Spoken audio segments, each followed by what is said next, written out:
Ladies and gentlemen, Mr. Billy Wilder.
Many years ago, I worked on the Goldman lot, and I was taking a little walk between the stages, and I heard my name, and I turned around, and there was Sam Goldwyn standing in the window.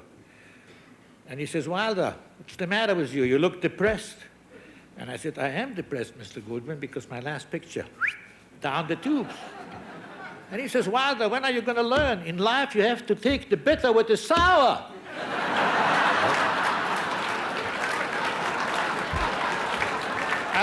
I wish the old boy would be around today, because there's nothing sour, nothing bitter about this evening.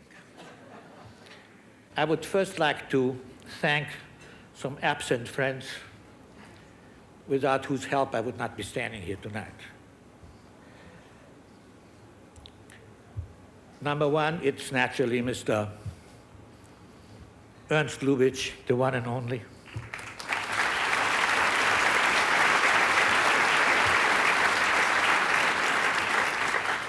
Arthur Hornblow Jr., who gave me my first chance. Charles Brackett, who desperately tried to improve my English. Don Harrison, my editor, who taught me what celluloid is all about.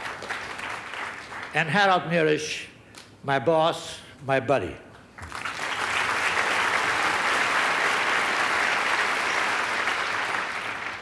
And of course, all those faces up there, they did not hurt, believe me. Some of them, most of them are gone, but they're not forgotten. Gary Cooper, William Holden, Ty Power, Gloria Swanson, Humphrey Bogart, Eric Van Stroheim, Marilyn Monroe, Eddie Robinson, Maurice Chevalier, Charles Lawton. Man, what a picture you could cast up there. With the score by Beethoven, naturally, and the sets by Michelangelo, and additional dialogue by W. Shakespeare. And of course, ultimately, it will all wind up in a turnaround. Now then,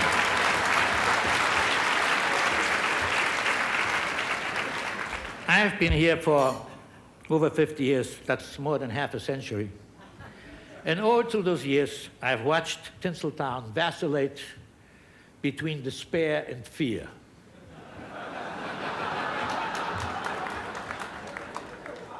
First, it's going to be the sound that will kill us. Then it was going to be television, then cable, then pornography, then cassettes, and now that terrifying new word, microchip. They tell me that those guys working in the Silicon Valley, they really believe that pretty soon we will not need theaters anymore, nor studios for that matter.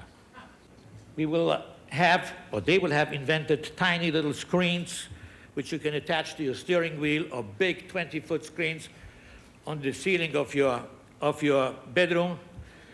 And then someday somebody is going to press a button and send this signal to a satellite, which in turn will light up 5 million screens all the way from Albania to Zanzibar. Fantastic, isn't it? Just unbelievable. All the hardware is there. beautifully programmed, bravo, except for one little detail. What about the software? What are we going to do on all those screens? Who is going to write it? Who is going to direct it? Who is going to act it? For all I know, these wise guys are trying right now to supplant the human factor, microchips that will replace the human brain and the human heart, mechanical gadgets that can simulate emotions, dreams, laughter, tears. Well, so far they have not succeeded, not yet anyway. So relax, fellow picture makers. We are not expendable. The fact is, the bigger they get, the more irreplaceable we become.